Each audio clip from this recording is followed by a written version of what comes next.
Assalamualaikum dan salam sejahtera. Saya Muhammad Faiz bin Zakaria daripada Kumpulan 9 akan membentangkan kertas projek kami yang bertajuk Kejayaan Projek Pembangunan Bandar Tun Abdul Razak Jengka Pahang, Kajian Persepsi. Untuk pengetahuan umum, Malaysia telah mula menyusun strategi dalam pembangunan selepas mendapat kemerdekaan pada tanggal 31 Ogos 1957. Pembangunan merupakan satu proses untuk membuat pembaharuan suatu keadaan yang daripada kurang baik kepada yang baik dan keadaan yang baik kepada keadaan yang lebih baik. Menurut pandangan daripada Balwi 2005, bangunan merupakan satu proses perubahan daripada kurang maju kepada yang lebih maju. Manakala pembangunan luar bandar ini merupakan pembangunan yang kurang baik kepada yang lebih baik, yang lebih tertumpu kepada di kawasan luar bandar. Kami telah memilih Bandar Tun Abdul Razak Jengka Pahang sebagai lokasi kajian kami. Nama Bandar Tun Abdul Razak ini diambil sempena nama mantan Perdana Menteri kita yang kedua, iaitu Arwah Tun Abdul Razak Hussein.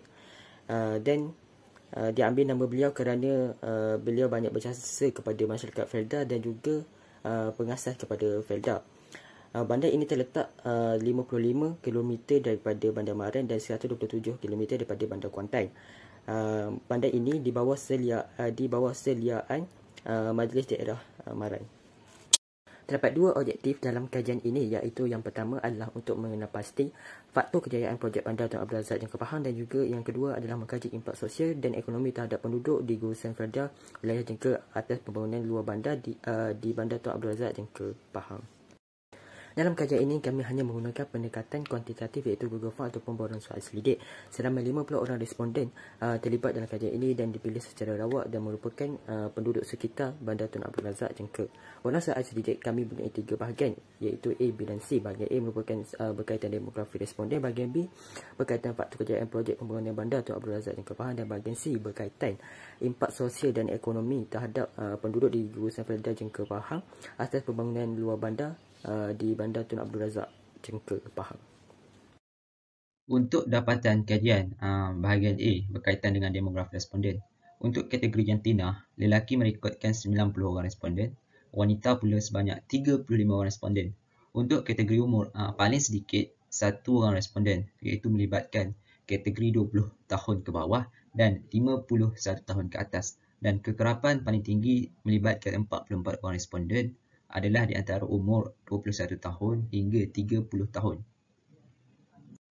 Untuk kategori kaum, kaum Melayu paling ramai sebanyak 50 orang, lain-lain dan kaum Cina masing-masing 1 orang responden. Untuk tahap pendidikan, paling tinggi adalah sarjana muda atau doktor falsafah sebanyak 34 orang, paling sedikit adalah tahap pendidikan SKM, dan lain-lain sebanyak 1 orang responden. Bahagian B berkaitan dengan faktor kejayaan pembangunan Bandar Tun Abdul Razak Jengka Pahang. Dapatan 1, Bandar Tun Abdul Razak Jengka berada di kawasan strategik kerana bandar ini berada di tengah-tengah gugusan Felda wilayah Jengka. Bandar ini juga jauh dengan sungai utama. Bandar ini berada di tengah negeri Pahang.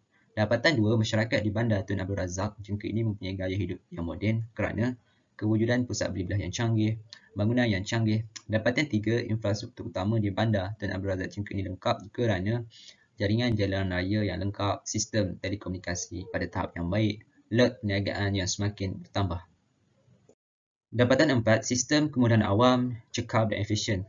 Kerana terdapatnya kewujudan hospital Jengka, perkhidmatan jabatan kerajaan yang lengkap, kewujudan fasiliti pendidikan seperti sekolah, sistem pengangkutan awam yang baik. Dapatan 5, kepelbagaian pasaraya utama, franchise terkemuka seperti T-Life, KFC, Mary Brown, adanya pasaraya besar seperti Econsafe, Mighty Mall, wujudnya pusat bowling di Jengka Central.